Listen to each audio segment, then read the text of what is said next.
Greetings and welcome to another Black Narrative. And today we're going to be talking about world politics.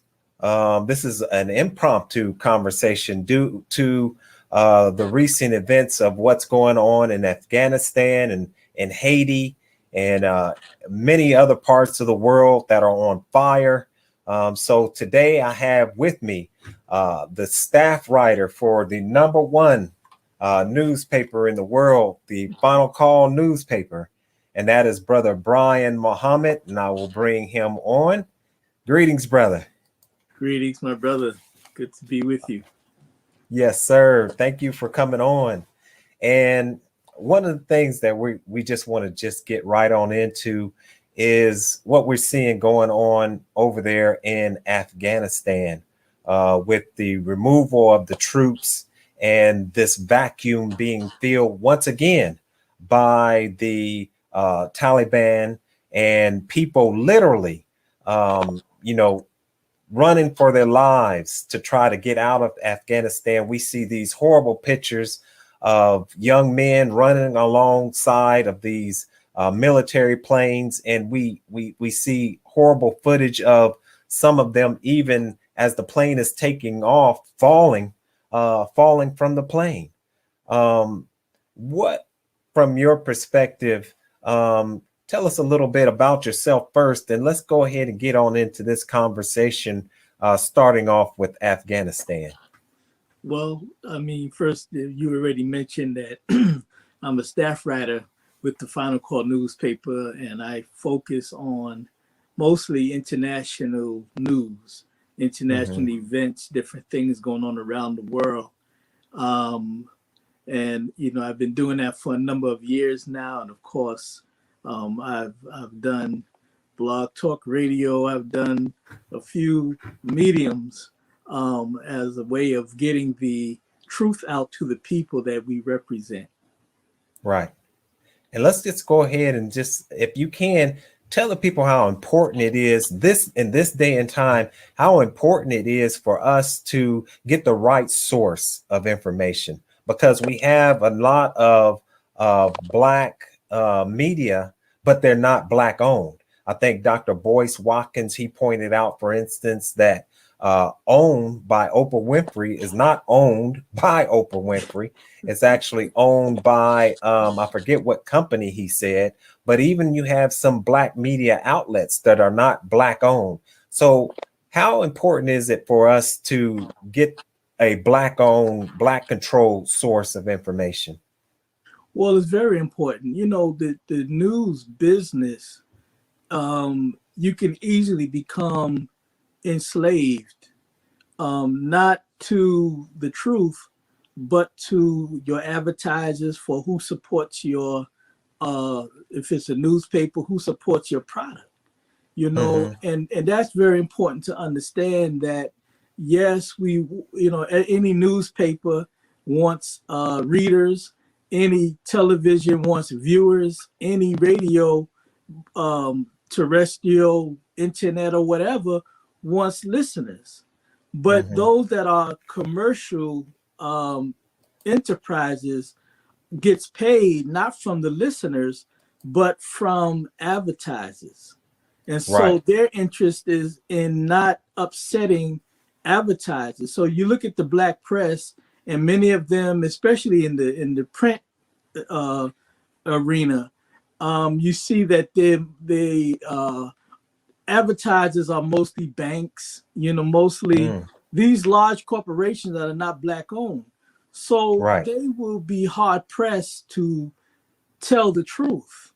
Not that they don't have a desire to tell the truth, but they think about the bottom line, and the kind of power that these outside entities and influencers have on their business. So it's very important for us to get to have independent sources, independent newspapers. The Final Call, of course, don't have that problem, because not only are we Black owned, but we're published, by the most freest Black man in the world, the Honorable Minister Louis Farrakhan. And so Yes, we sir. don't have that. And then we have an independent distribution outlet. When you look at the brothers who use the newspaper as a tool of salvation for our people, so we don't rely on big business to distribute our newspapers. We do everything from the publishing right to our people, and so we don't have that problem of slave thinking or slave worries. Right. Man, brother, I'm so glad that you went through that and said that, because that's very important. Because one of the things that we can see is that the corporations, especially big pharma, right? Big pharma dictates what is seen on the television and even in social media. And that's why we see a lot of people who are so-called anti-vaxxers, which is something that big pharma themselves made up, anti-vaxxers. What they are is individuals who have, for instance, want to share with the public how they can support and boost their immune system, for instance. So these type of individuals are not given airtime because they, like you said, big pharma pays the bills basically. And so these social media platforms and even what we see on television, they stay away from giving people alternatives to these vaccines. And so that's why I think what you're saying is so important about supporting the Final Call newspaper, because it is that independent voice, not controlled by big pharma or Zionist forces. Right. Yes, and Brother Stephen, it's so important to understand that, because even as we talk about the world issues, and we started off, you would start off with the question concerning the events in Afghanistan. Now, when there's a change of government, for example, like for example in Africa or anywhere, the first thing, if there's a coup d'etat where they come in and they take the government, what is the first thing that they take? They take the communications apparatus. That's right. That's why you hear these stories about, these coup d'etats and the coup makers. They get on the radio or the TV and they make their statement. We are now in power. The president is no longer in power. They take over. That's how important the communication apparatus is. It's important to the enemy. The enemy uses it as a tool to control the minds of the people. Look, Brother Stephen, look at America. Look at this vast country called America. What is it? 300 million people close to? And now look, the American people compared to others around the world, at least up until the advent of the internet, were the most dumbed down people on the planet. Right. You got thousands of cable TV stations, hundreds of radio stations, hundreds of newspapers, yet all of that medium of information, but we are the most informed, because we have all of this media information flowing, misinformed people on the planet, because the information being given is controlled and the narrative is being defined by those who have the power to define. And this is a problem. And again, this is why, we're not just tooting the horn of the Final Call because of our personal connection to the Final Call, but for all intents and purposes, it is the freest newspaper or the outlet on the planet. Right. Absolutely. Opinion. No, when you put it in or frame it just as you've so eloquently framed it, then you can then begin to understand the truth behind that statement, right? Because let's, for instance, look at Israel. I remember the siege that they had on Gaza. They bombed the media building that was filled with the different news organizations. They bombed that building and said that it was somehow being used by Hamas or the Palestinians. So we can see Israel doing this over and over again. And even like I said, you have this control by the corporations, but you also have a large influence in the media with the Zionist forces, and that's why you never get the Palestinian side of the story. Right. Yeah, you rarely get it, and it's not made available. In fact, it is blocked.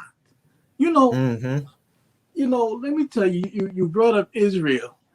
On my phone, and you have these things where you can call up Google, let me have such a number. Well, I have a Siri, right? So I one day I had to call into Palestine for a story I was doing. So I needed to know what the local time was. There are times different. I want to make sure I can get through. I'm calling at the proper time. I'm not calling somebody at midnight, Right. So anyway, so I asked Siri to give me the number, not the number, but the local time in Tel Aviv. Okay. Cool. She gave it to me. Right. So then I said, well, the person I need to talk to is actually in Ramallah, which is the Palestinian, a Palestinian area. No information on that. I asked so I went down the line of different Palestinian cities are, known around the world. I'm not talking about some little town that maybe is just not in the system. Gaza, no, they had no information. And I said, well, she told me, I have no information on that. I don't, Wow. But Israeli cities, you can get it. See, so this is the kind of control that the enemy has at their disposal. It's the kind of stuff that Facebook does. Like when you post something about the vaccines, or COVID-19, they have this disclosure at the bottom of your posting, of where to go, where they want you to go get the information. And then your information isn't sent out. Yeah. Through a platform. This is the kind of stuff, and this is why, again, it goes back to we have to develop our own, get to our right minds, the minds among our people who have the skill to do this and pool our resources and not just circumvent the enemy, but it's a matter of doing for self and doing something that will benefit self, because they have no interest in Black people anywhere around the world, number one, connecting with each other, nor being driven by truth, because they will be exposed. Right. And what makes this so more terrifying to a certain degree, but very important to what you're saying. And I would even include local Black newspapers. We need to support our local Black newspapers so that we know what's going on locally. And we absolutely need to support the Final Call newspaper, which would be compared to the white man's New York Times or Washington Post. The Final Call newspaper is our independent newspaper that gives us news from a righteous or a Black perspective, a global perspective. But one of the things that I was going to say that makes this this whole system on overdrive is now they have algorithms and artificial intelligence that will look for certain keywords, and like you said, will either put a disclaimer down there or whatever you might call it down there at the bottom of your post, or literally just remove your post. And as they have with the Honorable Minister Louis Farrakhan, with Brother Rizza, and with many others, they have just literally, taken their voice off of these social media platforms. And we all know that the Honorable Minister Louis Farrakhan provides the truth that we might have life and life more abundantly. So by taking him off, really America is sentencing herself to death. And this is what's so crazy about this whole system. Yeah, and they don't, and they don't care, they have nothing to lose. So when a man of God is in their midst warning them, now think about the fallacy of what they're doing to themselves that you just said. They're hurting themselves. See, because the Honorable Minister Louis Farrakhan is not a man who is warning from a motivation of hatred. He doesn't hate America. He doesn't hate white folks or anybody else that may be the recipients in need of a warning. It's not coming from a standpoint of animosity. It's coming from a standpoint of divine mercy, coming from the mercy of God himself to want to give the people a chance before he does what he will do and has promised to do to the wicked. And that's everybody. So so you're right. They hurt themselves. By moving against him and conspiring against him and looking to take his life and the life of those who follow him in this endeavor. See? So I would say to America, recognize the blessing of the Honorable Minister Louis Farrakhan in your midst. Absolutely. And if you do the right thing, like Nineveh, you may be given an extension of time, because Allah is not unjust. He is just. And we suggest that you be just and right some of these wrongs that you've done, especially to Black people in America. Right. That's right. So this book right here, brother, was, my book is it's about to disintegrate. But the Torchlight for America, the minister definitely gave the wicked a roadmap and a plan back in 1993 on how to avoid what we're seeing here today, which is the wrath of God coming down on America in so many different ways. Let's go ahead and look at the one that we're looking at today, this wrath coming down, which is Afghanistan. Here, America goes into Afghanistan under the false pretenses of fighting the war on terror, of going after Osama bin Laden. But you and I know that those soldiers have been over there for reasons other than the altruistic reason of fighting the war on terror, but for oil. And even some would even say drugs, somewhat similar to what we saw in Vietnam. Can you go a little bit into what was really behind them going into Afghanistan? Well, if you notice the narrative in the mainstream, which I like to call the polluted stream media, they are constantly repeating the narrative that this whole thing, first they are admitting that they lost the war. Absolutely right. And it's because it's beyond the shadow of a doubt. You don't even have to be into international issues to realize America is the latest of several empires over time that have lost in Afghanistan. Russia, well, it was the Soviet Union then, they lost. The British lost. America is the latest one, and that's why Afghanistan is actually nicknamed the graveyard of empires. See?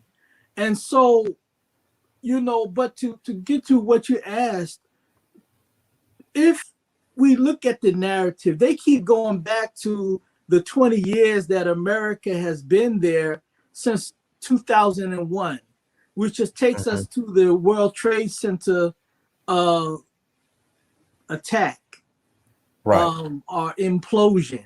I don't want to call it. It's an attack, but it wasn't necessarily from the outside, which is another conversation. You know. Yeah. Oh, but just a little. Just a little bit, brother, because it is another conversation. However, I just wanted to just throw this out there for anybody who has any common sense, right?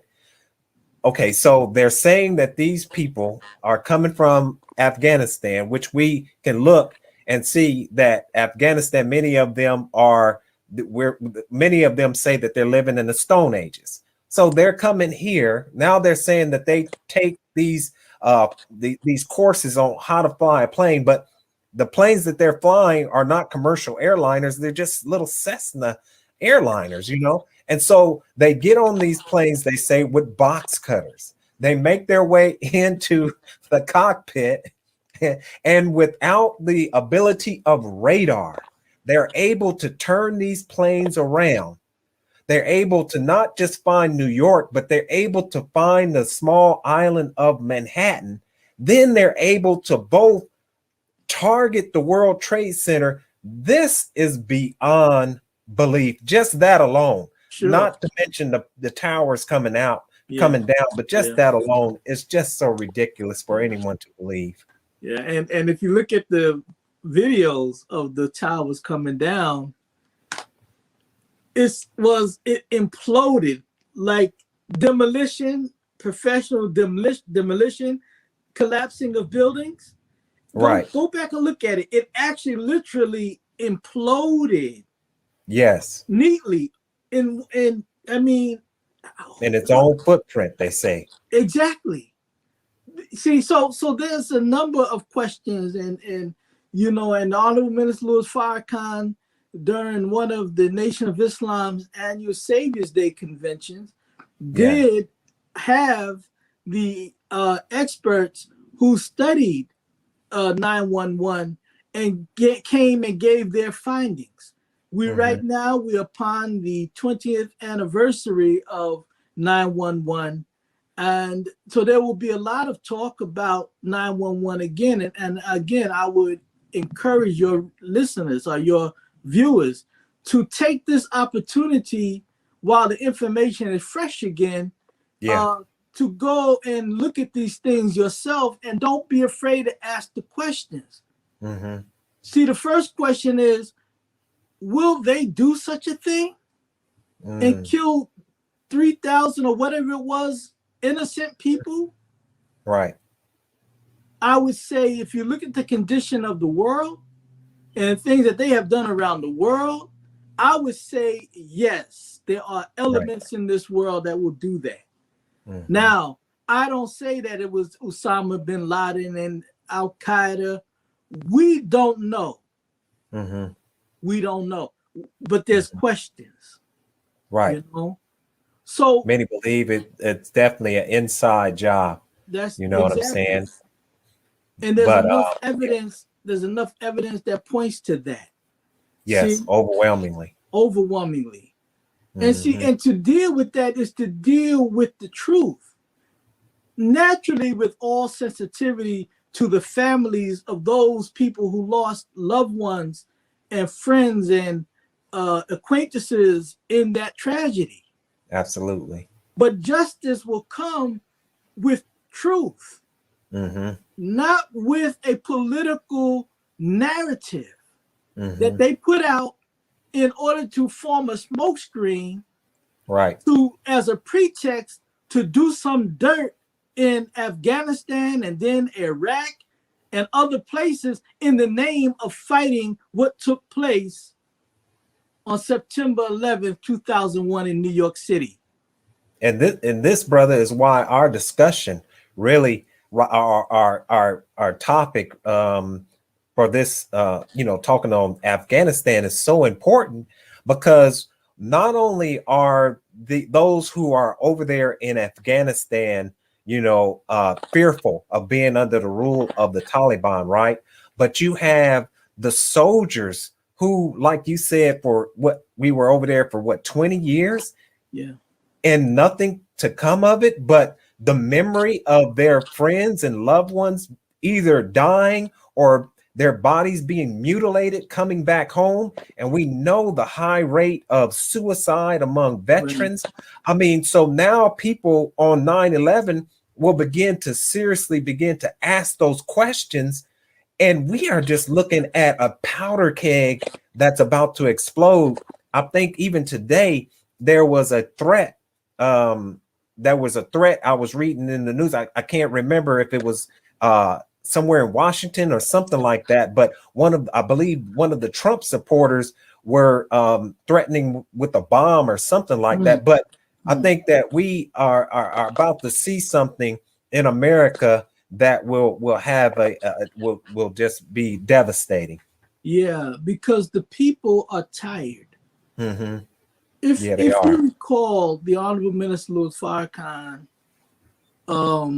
major lecture that he did called the universal cry for justice. For justice. Mm-hmm. Yes.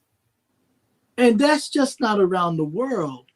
Yeah. But that is also within America. Mm-hmm. See, a man like Donald Trump could not have tapped into white supremacist sentiment if the element of dissatisfaction was not there. Mm-hmm. And when you look at white supremacists, and I'm gonna get back to Afghanistan. Yeah, no problem. If we look at that, their beef has not really been, as much as they disdain black people now. Don't get it twisted.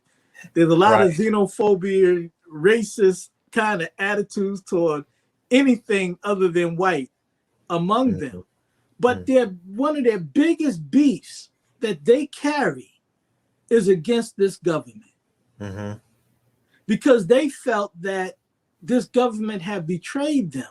And now, as you just mentioned, when you look at what happened in Afghanistan, now all of this information, questions are now being raised. Right. And so now it's like, that is the worst. The United States spent over $2 trillion in the taxpayer 20 years. money. Taxpayers' money. And some borrowed money as well. That's right. See? And you know, and they have not yet to even talk about the interest on that. And now you got injured soldiers. Yes. That they are obligated to take care of for life. Where's this money coming from? Good the question. dollar is being decimated. Right. A lot of countries is moving away from the dollar as a medium of exchange for global business and whatnot. Right. And not to cut you off, but that is behind a lot of the assassinations that we see of Muammar Gaddafi, of Saddam Hussein. All of these individuals wanted to trade oil with a currency that wasn't the American dollar, because a lot of people don't know that oil is sold on an international market with the petrodollar. Every piece of oil is sold with that dollar. So now you have Saddam Hussein, Muammar Gaddafi, General Muammar Gaddafi, and others who wanted to sell their oil and circumvent the dollar. And now we have, them being the number one enemy that is being fed to the American people. This is a crime. It is. And it's a crime because you're dealing with the biggest gangster in the world. The United States government is the biggest gangster in the world. And that's how they deal. And when they are on the losing side of things, that's when they pull out the guns of their army, the guns of their armed forces that become hit teams for the U.S. government and big business, not even for fully for democracy, but it's for big business. Now, the tragedy is our soldiers, and I say our in this sense. But I don't, but the soldiers are because not, because the soldiers, we can say our, because really the soldiers are going under there thinking that they're fighting for democracy. exactly. They're Go right not ahead. told. They're not being educated politically, to have an informed view of why they are in these foreign places that many of them don't know nothing about. And Afghanistan is as foreign to the average American as it comes. So, so when you ask the question about their pretext that they keep repeating, it's conspicuously interesting. That they only go back to 2001. But America, were you not there before 2001? Were you not there to oust the Soviet Union? That's right. When it was occupying Afghanistan and had a government in Afghanistan to its liking?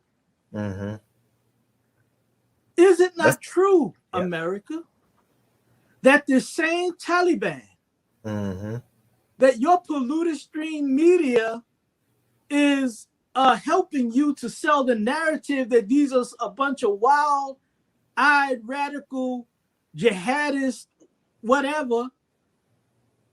Is it not true that they were once your friends? That's right. America? Including Osama bin Laden. Listen, we're going to get to him too. Yeah, go ahead, brother. But check this out. Is it not true that the Taliban came to Houston, Texas, to sit down with George Bush?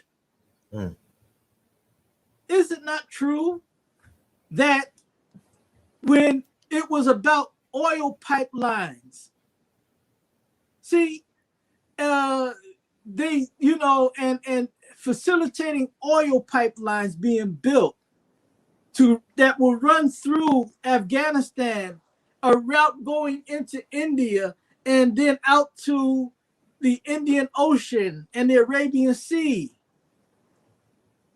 Wasn't that in the mix at one time? What changed? Since there's no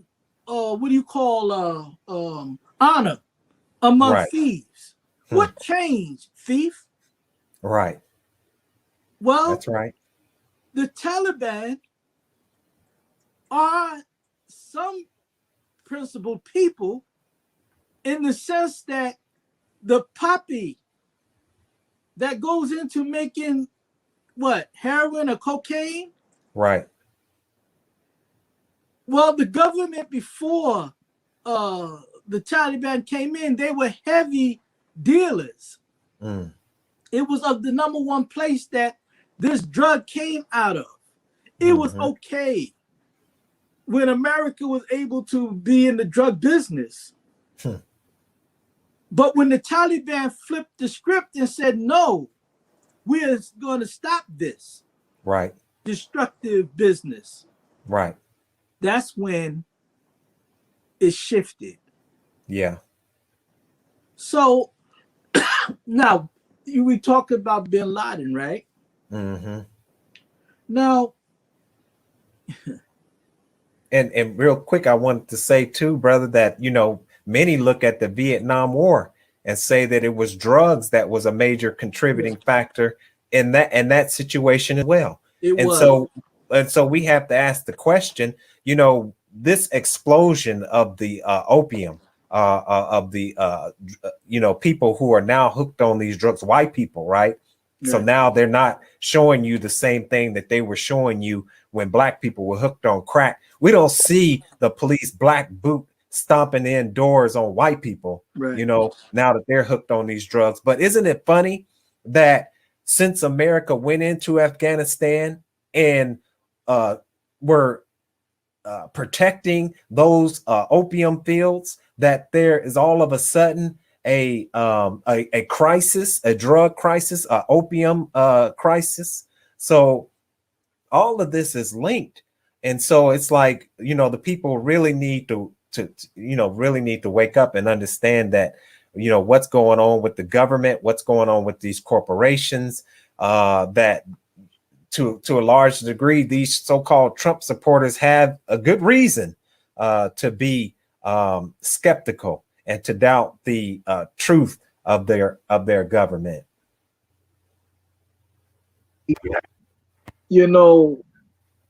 The thing was that when the Soviets were there, the Mujahideen, they were actually fighting to remove the Soviet occupation. Mm-hmm. And the United States stepped in at that time. Right. And that's when they decided that they were going to back the Mujahideen and Osama bin Laden, who was the leading figure in the Mujahideen. And so, and what it was that they were in this battle with, they had this anti-communist bent. This was during the time where the Soviet Union was a superpower, the United States was a superpower, and they had this world divide between socialism, communism, and the U.S. capitalism. Right. And so they hooked up with the Mujahideen, and the Mujahideen was able to push the Soviet Union out of the territory. So another, the Soviet Union lost that war. Now, the United States had promised Osama bin Laden and the Mujahideen that they would support them, they would back them. They would, if you get the Soviets out of here, we're here for you. Well, when that happened, the United States, as it did with the indigenous people here, Africans, and other people around the world, they simply was lying. They had no intention of helping. So now you got this group of people that's angry as hell at the United States. You got Osama bin Laden who's there, angry at the United States. Now they were like this, the U.S. and that grouping. So a lot of warlords, for lack of a better term, began to rise up. The Taliban began to rise up, and they began to fight each other, And when the Taliban actually won in that battle of all of these different groups that were over there, really along tribal lines, ethnic lines, Right. This is how the Taliban came to power. See? And so by the mid 1990s, the Taliban was in power. They were making their deals. Again, they were in the good graces with America, until they made that move to stop the drug trade. See? And that's when all other stuff hit the fan. That was the beginning of the unraveling of the relationship. Because like I said, we can go into history and see it was a company called Unical who was talking about building the oil pipelines, again, going through Afghanistan, because they were really trying to avoid Iran and Russia, who had pipelines coming from the other way, out to the Black Sea. But America wanted to not deal with the Soviet Union, who was their enemy, and they did not want to deal with Iran. Now remember, Iran from 1979, the Islamic Revolution, and they had not had diplomatic relationship with the United States because America was angry as hell because of the rise of Islam. Right. You know, and that's really what the bottom line is, that they really want to stop Islam as a force in the world. And so one of the things that you talk about, for instance, with Iran, we have really the same situation with the and let's talk about, let's look at that book, Confessions of an Economic Hitman. So they'll send their jackals, they'll send their negotiators in, then they'll send their jackals in, and then when all else fails, they'll send their military in. So with Mossadegh, they were able to overthrow him, by putting out propaganda in the through the media, which caused the people to rise up and basically assassinate Mossadegh. And then they put in the Shah, a brutal dictator, just like all their puppets. See, this is the thing about America. They don't go in for no humanitarian reasons. Look, how can they go into these countries for humanitarian reasons and treat us and treat the Native Americans and treat the immigrants trying to come over the border the way that they do? No, there's no humanitarian reasons that they ever go into any place. These people go in mainly strictly for power and to control the resources of those countries. So now you have them telling the Taliban that either you settle for a carpet of gold, or you settle for these people a carpet of bombs. You know what I'm saying? And like you said, they train the Taliban, they train Osama bin Laden, and then then we have 9/11. So what you're saying is that 9/11, a major reason for that is the drugs and also that oil pipeline, and it really doesn't have anything to do with terrorism. The reason for them being in Afghanistan was between the drugs and the oil, those oil pipelines and the drugs. 911 became a pretext for them to go in militarily and try to accomplish what they failed to accomplish, concerning these areas that they kind of had to let go because the Taliban was there saying no. Now, even with 911, Brother Stephen, if we remember, when 911 hit and they said that Osama bin Laden was hiding in Afghanistan and that the Afghanistan government was harboring them, the Taliban was in power. The Taliban said, we're not harboring anybody, but if you say that he's here, bring us the proof, and we will help to capture him. George Bush, with his arrogant self, he told the Taliban, no, go to hell. We're not negotiating with you. See? Here the Taliban was willing to be on the side of America in dealing with these what they call terrorist elements.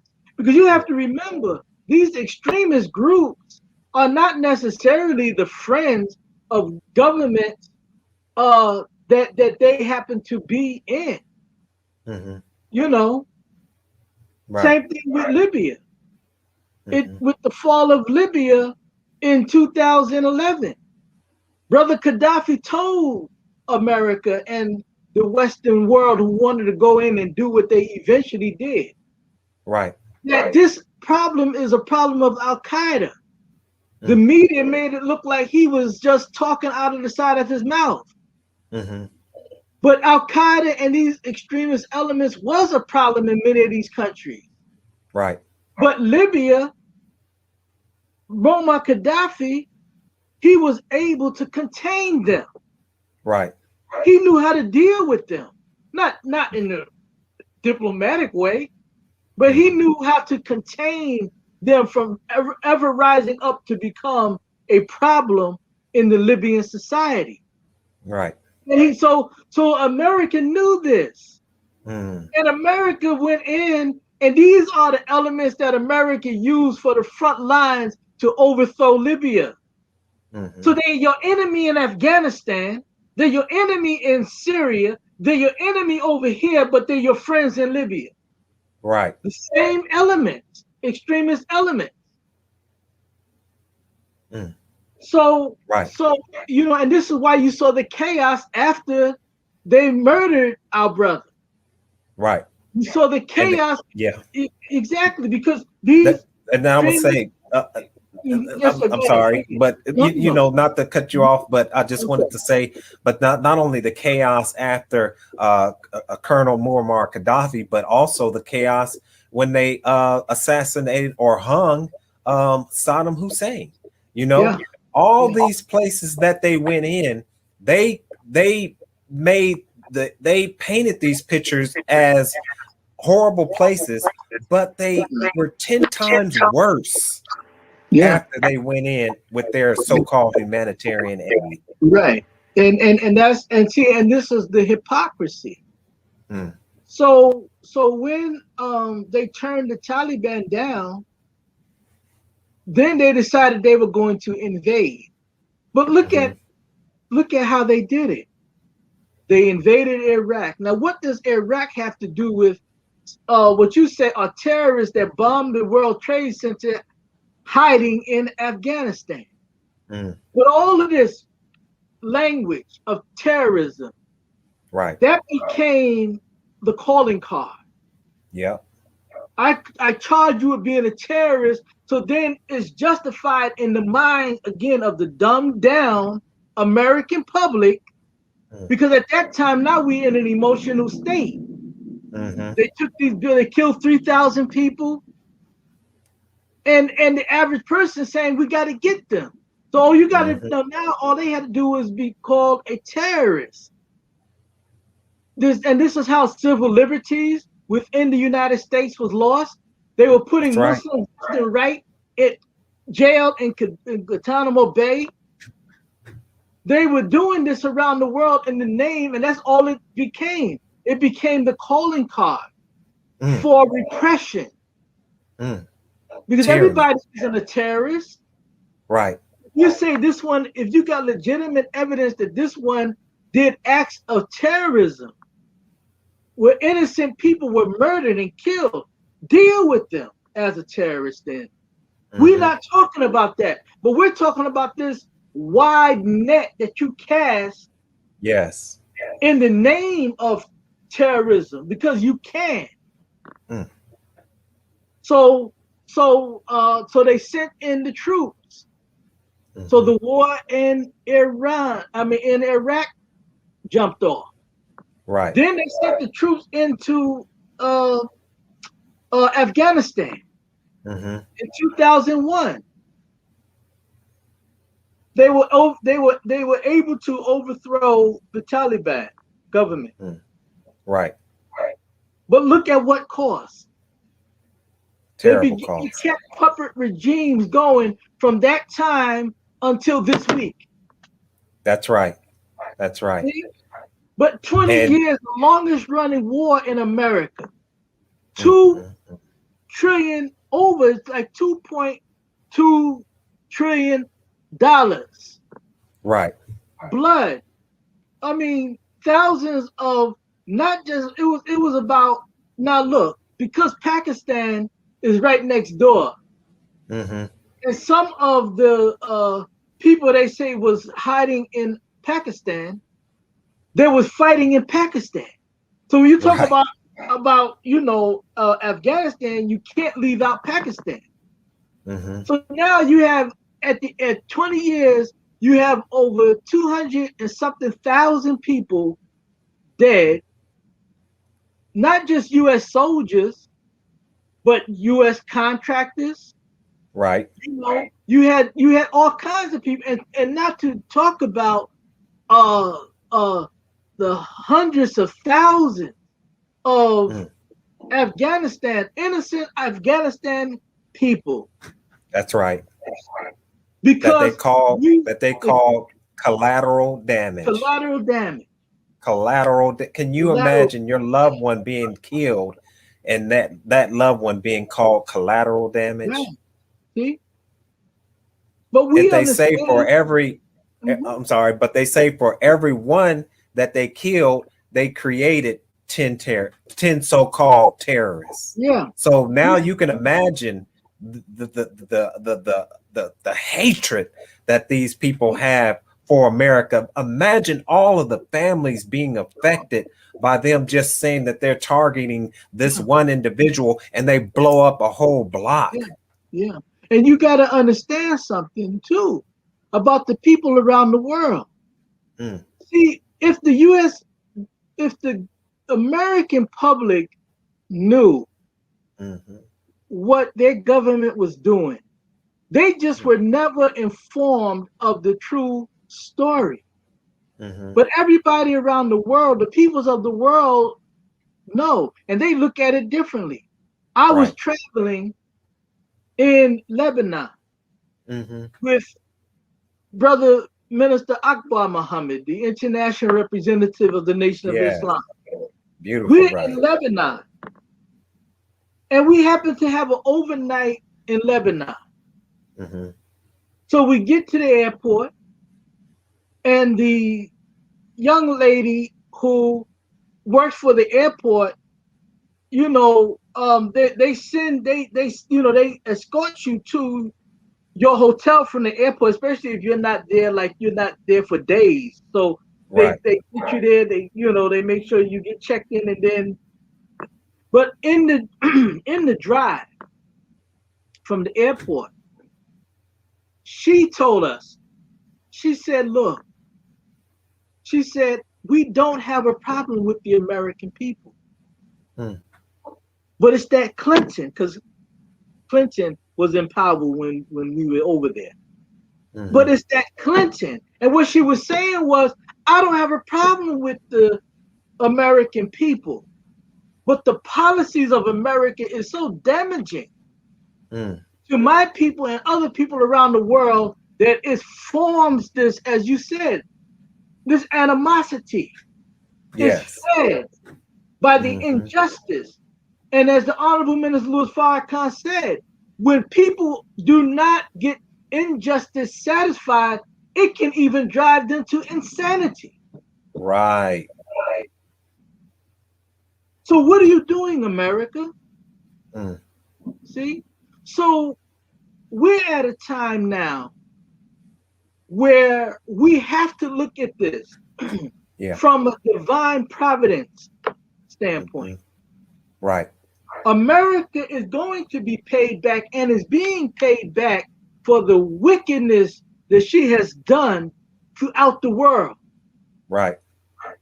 The weather, I mean, you saw my lights went out. I thought I was back in Africa, That's because of the weather. That's right. But a lot and the worst is yet to come. Exactly. The worst is yet to come. Look at the fires in the West Coast. The floodings in the East Coast, the fires in their sister and little brother nations throughout Europe. Yeah. Look at what happened down there in Texas with the power grid. Exactly. They never saw that coming. They never saw that coming. See? And because of the monopoly, and the privatization, then you have what we have, and this is what it's all about, really, isn't it? It's all about greed and money, as the minister said once again in this book, inordinate self-interest, greed, and lust. Drive American politics. That's right. And this is a very dangerous thing, because so as you have done to others, so shall it be done unto you. America's got a terrible future. It's a terrible future. In fact, America doesn't appear to have a future at all. There's still a chance because the voice of God is still in our midst. Yep, you're right. And so as long as his presence is here, it's Yes. two things that will give them time before the hit comes. Right. His presence and his voice. Yes. And if they go into a mode of repentance for what they have done. And the ultimate goal really to turn it around for America is if she gives justice to the black man or woman of America. Beautiful. For taking away our mind, for taking away our language, for taking away our culture, for taking away a relationship with our God. Come on now. You fix that problem and God will look favorably on you. Right. But because of your arrogance, you don't want to admit what was done. So you want to give little trinkets like a Juneteenth holiday.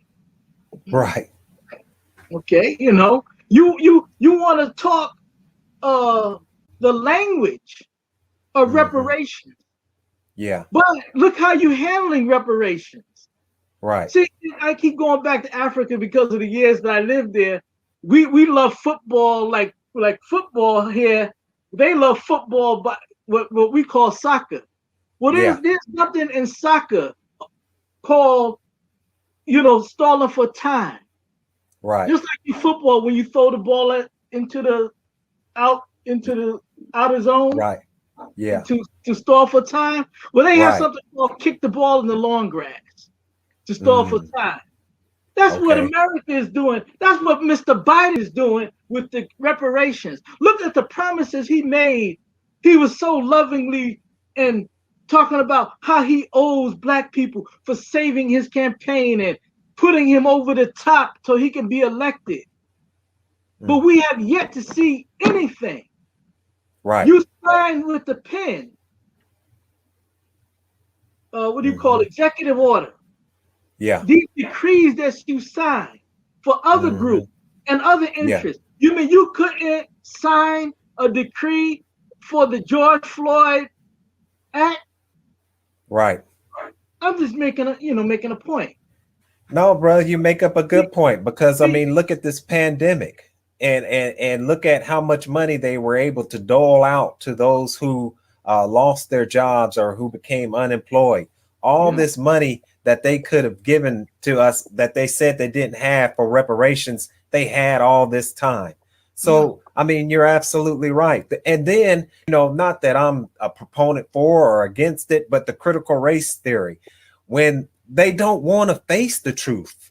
No. This is the problem with the leadership in this country, is that they don't want to face the truth, and the truth is reality. Therefore, if they don't want to face the truth, they don't want to face reality, then they have no place in God's universe, which is a universe that was constructed on truth. This is terrible. These people are enemies of the truth. And that is the problem. See, you know, if you really care about your future, but see, they know they have no real future. Yeah. Their birth rate and death rate is about the same, meaning they have a zero-sum population issue. That's right. And this is not just in the United States. Go check the figures in Europe. It's the same thing. Yeah. Now, they don't want you to focus on your global relationship, black people. Right. Because if you look at it globally, the math, as the most honorable Elijah Muhammad said to us, we outnumber them 11-1. Right. If we look at the total, then they want to keep us focused on our little issues domestically. So because they're in the majority here, they're in the majority in countries in Europe, but that is about to end by 2045 or so. Yeah. And their own censors are saying this. So it's no wonder why they are so painstakingly trying to cull the population. That's why right. they're pulling out every stop that they can to get us to take these experimental vaccines. That they are now saying, Israel of all places. And I say, thank you, Israel, for bringing this research out, you know. That's right. You know, they said it appears that this the vaccine, the effect has a waning effect, meaning it's wearing off. Yes. Now, you know, so and they say they say that when they do the nasal swabs, that the vaccinated person has as much of a viral load as the unvaccinated person. Wow, look at that. See? So it's like, you know, and then like you said, Israel is a major example because they're saying that they're the most successful country when it comes down to vaccinations, but they say the majority of those who were vaccinated caught the variant of the virus. There you go. This is ridiculous. See, so if we are patient and continue to hear the guidance of the Honorable Minister Louis Farrakhan. And I know it's trouble to some people because they just can't imagine that there is a man of God in our midst. Man. Yes, sir. And I'm sure in Jesus's day, there were those that was like, nah. And Moses, when he met with, you know, God gave him instructions from a burning bush to go to tell Pharaoh, let my people go. And at the same time, he did have to go and educate and conscientize the people because they were under the God of Pharaoh. So I'm sure there were many among Moses people that was like, a divine man? Nah, you know? Yeah, right. I mean, so we're not worried about that. But all these things are signs that America's manifest loss is in play, as it said in the Holy Quran. Look at what they're saying. You know, like you mentioned the situation in Texas with the grid. And what you say, they said, oh, we didn't see it coming. Oh, where did that come from? Look at Afghanistan. They didn't see it coming. They didn't see it coming. And President Biden, his first statement the other day in addressing it was, when I was running, I promised that I was going to be straight with the American people, and I have to say, we did not calculate. You know, this. That's right. That's right. I don't mean I heard some of the. It's so, you know, it so bears witness to the truth and of the time that we're in. America is losing ground. They're slipping on banana peels. They're being put out. The Honorable Elijah Muhammad said they will be put out of Asia. They've been put out of what they call the Middle East. Iraq voted. And South America. And South America.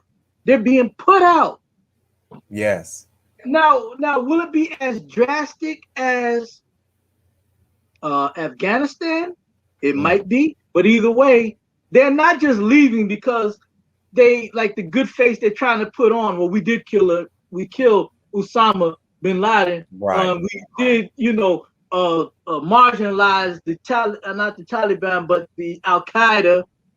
Right. See, you know, what you're saying is we lost, and we stayed here too long, and we got to leave because what would have happened is that if they stayed to now fight the Taliban on behalf of their punctified America puppet government that ran out of power this week, he would have had to do what President Obama did, which was surge the amount of troops.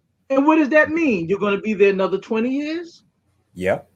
So he's saying, okay, enough is enough. He don't care. Like, okay, yeah, it looks bad. It is bad. Yeah. So he really had to weigh that. I'm not Right. saying I'm in so agreement with him. I agree that they should end these forever wars. I Right. agree that they should come out of these people's lands and let these people live in freedom, justice, equality, and righteousness. Let them be free. Leave them Yeah. alone.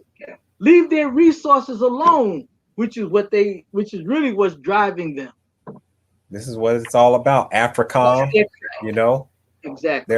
their military bases, which they said they had to leave billions of dollars in equipment for the Taliban now to take control of. Yeah. And so we'll go ahead and end this part with Afghanistan, because I don't want to keep you too long. I want to just touch a little bit on Haiti, but before we talk about Haiti, I just want to end it with any last words you have to say. And I just wanted to say this, is that they're bringing these troops home, brother. These troops, many of them are addicted to the opium. You know what I'm saying? Many of them are addicted to the opium, and they're race soldiers, right? I remember the Final Call some years back where it talked about them bringing these troops home, and many of them taking employment in police departments and treating us the same way that they treated the Afghan people, with brutality, being trained by Israel. So I just wanted to say, by them coming home, these are the fiery serpents. I'm begging Black people to listen to the guidance of the Honorable Minister Louis Farrakhan. This is no joke. This thing is about to explode here. Right. So yes, sir. What's going to happen? Yeah. Well, my last point on this is to the Muslims,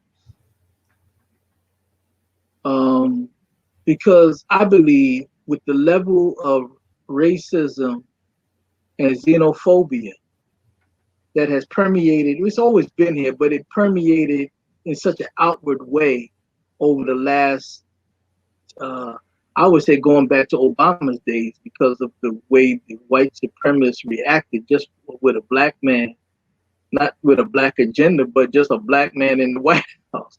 And so I say we have to be careful and sensitive to the pain.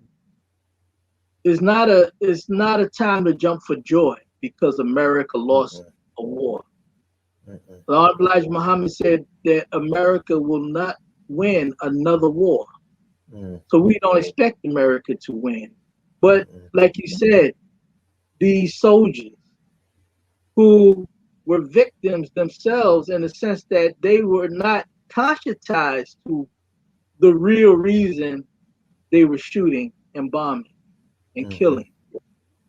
So then they come back and they enter a society that has historically marginalized Black and white veterans.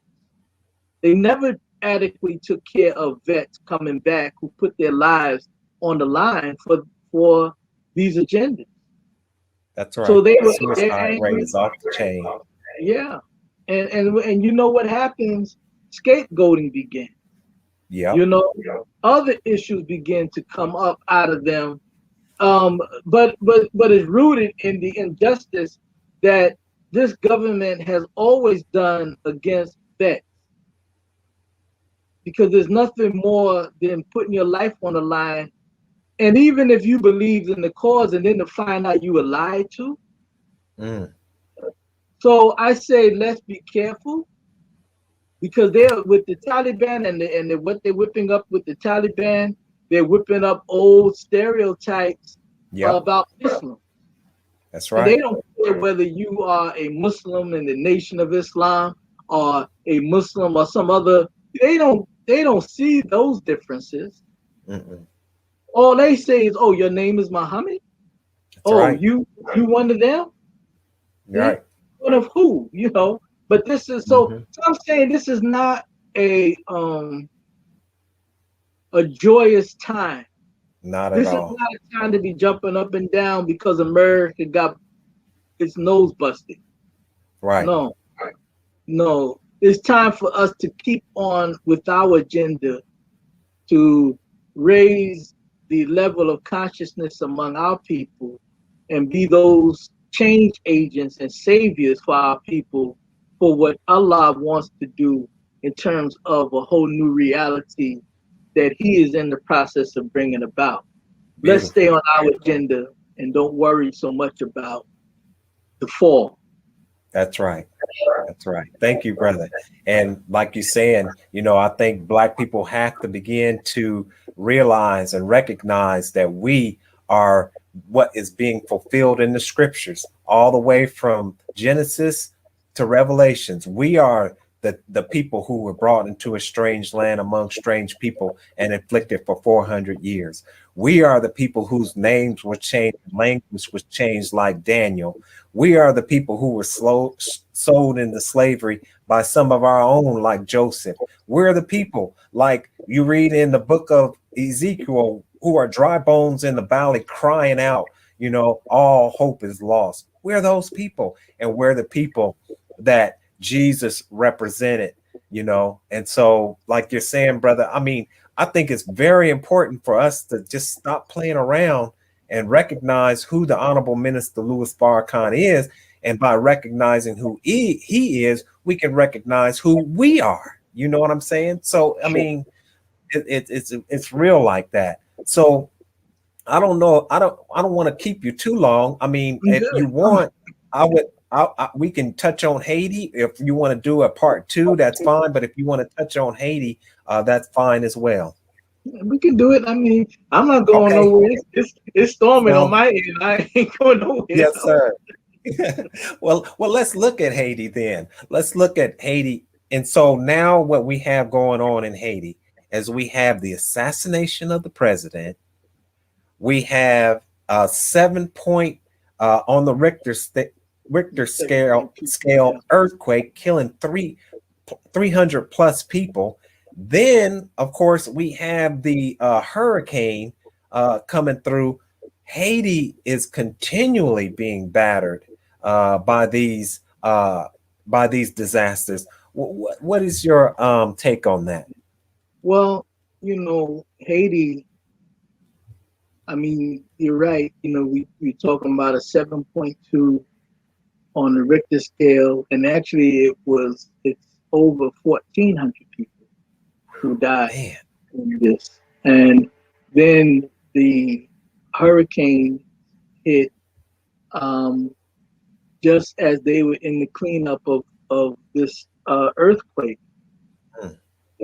Haiti, the people of Haiti is a resilient people. Right. And I think that what has to be looked at with Haiti is considering its history. Mm-hmm. Remember, these are the ones who freed themselves from the enemy in slavery to form the first, I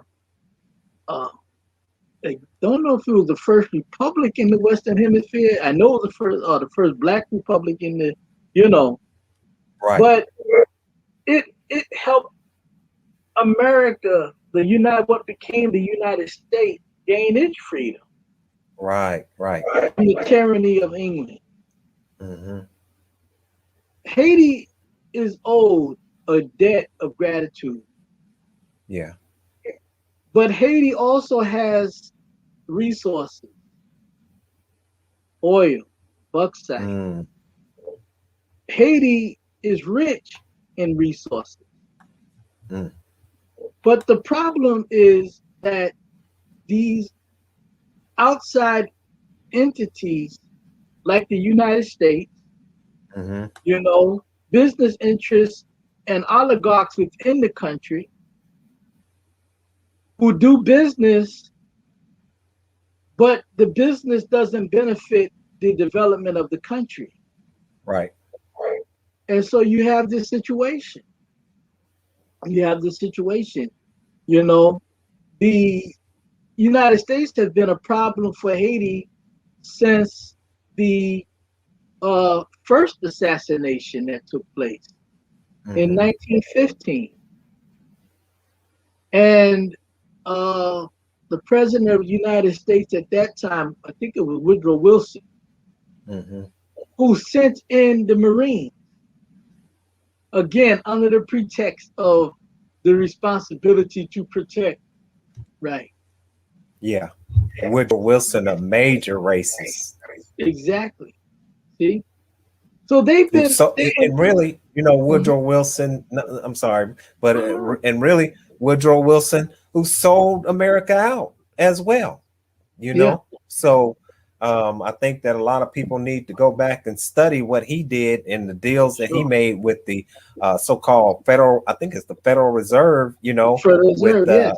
Yes, sir. Because for up to a time, they did not want a central bank, because it was through the central bank that government and countries were becoming enslaved to a small group of people, a small family of people, the Rothschilds, who had these banks, who owned these banks. And they're the ones that financed wars. They're the ones that financed countries to do what they had to do. As the father of that family said, that it don't matter,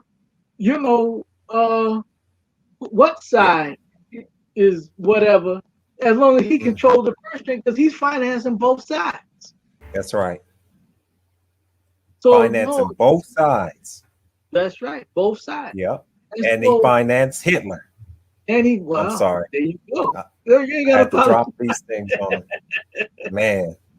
You gotta apologize. Listen, you see again, but this is the matter of the truth. Right. See, because if we continue to run away from the truth because we've been sold a bill of sensitivity, you can't call Hitler's name. You can't. No. Let's put the cards on the table, because we cannot go on and continue. Jesus said, it's the truth that will set you free. It shall set you free. See? So no. So yeah, Woodrow Wilson was no productive person when it comes to freedom, justice, equality, and doing the right thing. Right. But America occupied had this relationship with Haiti, this unbalanced relationship with Haiti, even 20 years from that point. And it stayed engaged in Haiti. Whether you want to talk about Papa Doc and his son. Yeah. You want to talk about, the only president that really did not really have this kind of strange relationship with the United States was Bertrand Aristide. Aristide. Right. That's right. Yeah. See, and look at what they did to him. Yeah. Exactly. See, so Haiti we did an article in this week's Final Call dealing with what took place with the earthquake and the quest for help. And the people that we spoke to all basically said the same thing, that we have to get in the mold of Haitians doing for themselves. Absolutely. And Haitians in the diaspora and other concerned people who love the Haitian people, we need to go and again help to be change agents, not just charity givers. Right. They don't really need charity. Right. They need the mechanism to do for themselves, and they can stand on their own 2 feet. Right. But they need the voices to take that position, because they've been so downtrodden, man, that some have accepted that this is their lot. Right. And there's too much resilience in their DNA for them to accept that for themselves. You're absolutely right. Them So, people, them yeah, brothers and sisters. yeah. So they will. So, and then you look at the charity. The charity is controlled by outside interests who also use it in a corrupt way. There are millions of dollars not even accounted for by the Red Cross over the Right. last earthquake or the major earthquake in 2010. Yeah. So we have to be very clear that it's the black man's time to rise up and do for himself. And that's Absolutely. just not in America, but that's the black man of Haiti, the black man of Jamaica, the black man of Trinidad, the black man of Barbados, the black man wherever we are found on this planet. We're now living in our time. Right. And the minister said that time dictates the agenda. Yes. And when you're on time, everything in the universe will marshal behind your goals and your aspirations. Right. That's why the white man is slipping today. That's right. Afghanistan and all that. He's slipping because he's doing his dirt out now. He's working in our time. So his dirt will no longer have success because it's no longer on time. And during the World War, I think it was maybe possibly World War. I think it was World War One, maybe World War Two, right? That Africa was able to get some independence due to the fact that all of the resources that the Western countries were using to keep them down had to be diverted into fighting this war. It's the same way it is right now today. You know, all of their resources are being used for FEMA, which is broke. FEMA is broke. They don't have any more money to fight these natural disasters. They've expanded their military just like the Roman Empire to a point to where they can't win another conflict. And they did a military drill where they failed miserably, where they were doing some type of military drill against Taiwan or something like that, and they failed miserably. And so, like you said, when you look at Haiti, you know, they're very resourceful. You talk about a people who were able to defeat one of the greatest military strategists at that time and might, Napoleon and his military drove them on out. So definitely. Yeah. And you know, and if you ever are in Haiti, you let them take you to the Citadel. The Citadel is what they built up on this huge mountain. You can't even drive up. You can drive to a point, but then you got to go on horseback, you know, to get to the Citadel. But it is a magnificent, structured place. And that was helped win their wars, you know. They have what it takes. Yes. They're just in a marginalized, deliberately marginalized position. Right. But if they don't lose their spirit, which maybe many have, but again, it's in their DNA to rise back up. And so we have to really recognize the time and act accordingly, and we will be successful. Absolutely. And yeah. Absolutely. So we'll go ahead and close this. So I did want to say too that another thing that we just have to look out for the Haitians is the sex trafficking, because I know that during a lot of these natural disasters, these so-called Christian charities go over there and they've been caught time and time again, you know, taking our children out of Haiti, you know. So I mean, let's talk again, brother. I really want to talk again with you.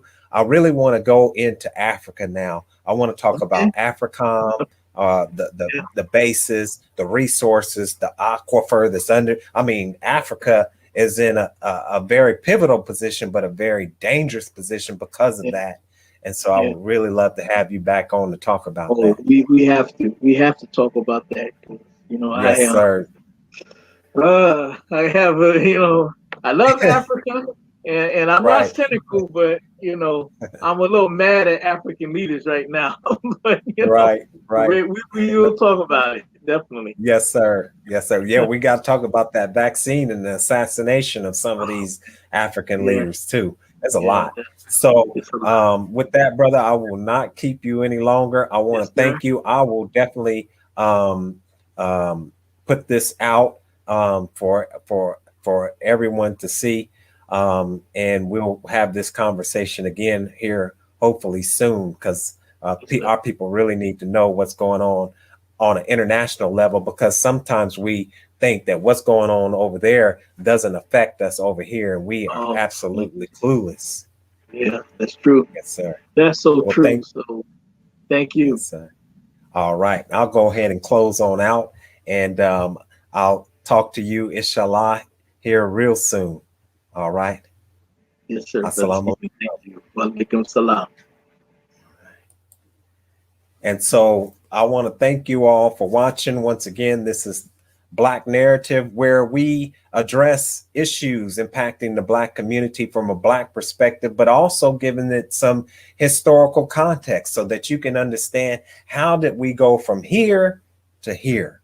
So I want you all who are watching, you can support Black Narrative by donating, and we have that link in the description. Also, you see it on the screen. Also, you can become a member of our Patreon site for as little as $3 a month. That goes to helping to finance these programs and the editing and, the research and everything that goes into it. Also, we have merchandise. If you want to support the program, we have t-shirts with the Black Narrative logo. And with that, I want to leave you as I came before you in the greeting words of peace. We say them in the Arabic language of Assalamu alaikum, but it's simply a prayer of peace be unto you. May God continue to bless you and your family with the light of truth and understanding.